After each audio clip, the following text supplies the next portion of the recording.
Apakah Anda tahu di mana tujuan akhir Anda? Hari Rabu yang diberkati untuk semua. Ini adalah pertanyaan refleksi kita untuk hari ini. Holy Spirit, make my heart open to the Word of God. Make my heart open to goodness.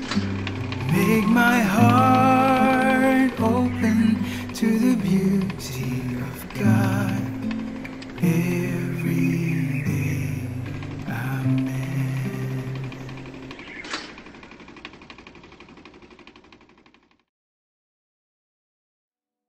Santo Musa si Hitam adalah seorang Ethiopia yang hidup pada abad keempat di Mesir.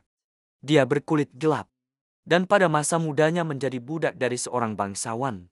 Namun setelah dia melakukan pembunuhan, tuannya mengusirnya. Dia bergabung dengan sekelompok perampok selama beberapa tahun, menjalani hidup penuh dosa, dan melakukan banyak pembunuhan dan perampokan. Namun, karena belas kasih Tuhan yang besar, dia bertobat, meninggalkan gerombolan perampoknya, dan pergi ke salah satu biara di padang gurun. Ia meneteskan banyak air mata penyesalan untuk hidupnya yang penuh dosa, menyepi di selnya, dan menghabiskan banyak waktu dalam doa dan puasa yang keras. Namun Musa tidak segera terbebas dari godaan masa lalunya. Para biarawan menjelaskan kepadanya bahwa itu perlu baginya, bahwa ia harus benar-benar disucikan dari dosa-dosanya yang dulu. Suatu malam, ketika ia sedang menimba air dari sumur, Musa merasakan pukulan keras di punggungnya. Hingga ia terjatuh dan tampak seperti mati hingga pagi hari. Keesokan paginya, para biarawan membawanya kembali ke selnya, dan ia terbaring lumpuh selama 1 tahun penuh. Ketika ia sembuh, Musa berkata kepada para biarawan bahwa ia akan terus hidup dalam pertobatan yang ketat.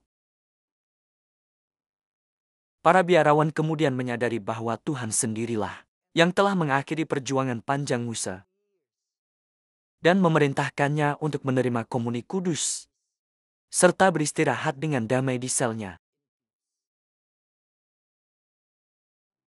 Tak lama kemudian, ia ditahbiskan menjadi diakon dan kemudian menjadi imam. Ketika Musa berusia 75 tahun, ia diberitahu bahwa sekelompok perampok akan menyerang biara mereka dan membunuh semua yang ada di sana. Sang Santo meminta para muridnya untuk pergi. Namun para murid memohon agar ia ikut menyelamatkan diri. Tetapi Musa menjawab, "Selama bertahun-tahun, aku telah menantikan saat di mana sabda guruku, Tuhan Yesus Kristus harus digenapi. Barang siapa mengangkat pedang, akan binasa oleh pedang."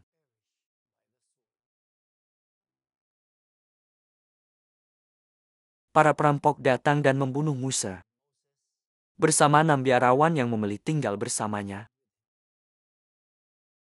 Kematian mereka terjadi sekitar tahun 400 Masehi.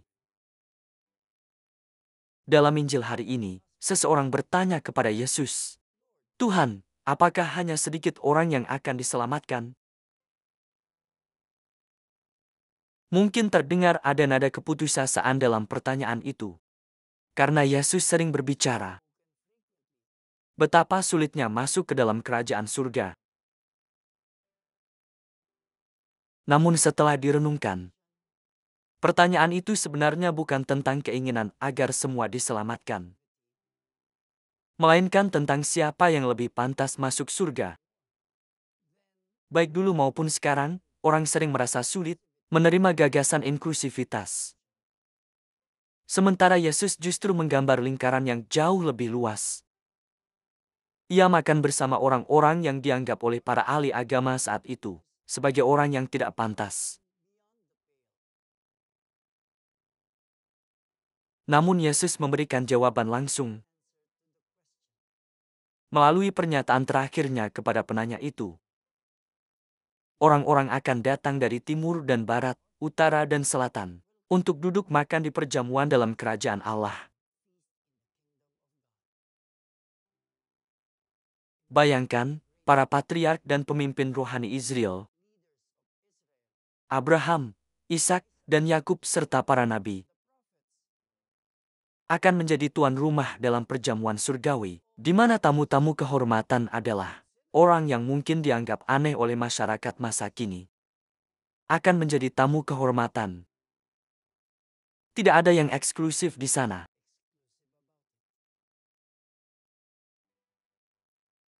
Maka, jawaban implisit Yesus terhadap pertanyaan, apakah hanya sedikit yang akan diselamatkan, adalah tidak. Namun Yesus juga memperingatkan bahwa kita bisa mengecualikan diri sendiri melalui rasa puas diri dan kemalasan rohani. Yesus berbicara tentang pintu yang sempit yang harus kita lewati agar dapat masuk ke dalam ruang luas kehidupan kekal bersama Allah.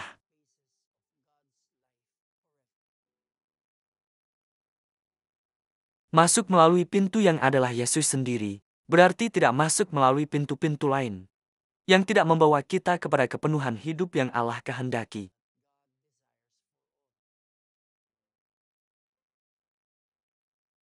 Anak yang hilang, dalam perumpamaan Injil Lukas, harus meninggalkan kesombongannya sebelum ia jatuh dalam pelukan ayahnya. Seperti Santo Musa, kita pun dipanggil untuk berjuang keras melewati pintu sempit yang adalah Yesus, agar kita pun akan menemukan diri kita diselamatkan untuk berpesta dalam perjamuan surgawi Bapa. Marilah kita berdoa dalam nama Bapa dan Putra dan Roh Kudus. Amin. Bapa kami di surga, kami memuji dan berterima kasih atas segala berkat yang Engkau limpahkan kepada kami. Kami sadar bahwa bersama berkat-berkat itu, kami juga terbebani oleh cobaan yang hampir menjatuhkan kami ke tanah. Berilah kami rahmat untuk bertobat dari dosa dan kelemahan kami, agar kami layak bersatu denganmu. Semua ini kami mohon dalam nama Yesus yang kudus. Amin. Dalam nama Bapa dan Putra dan Roh Kudus. Amin. Tuhan memberkati keluarga Anda saudara-saudari.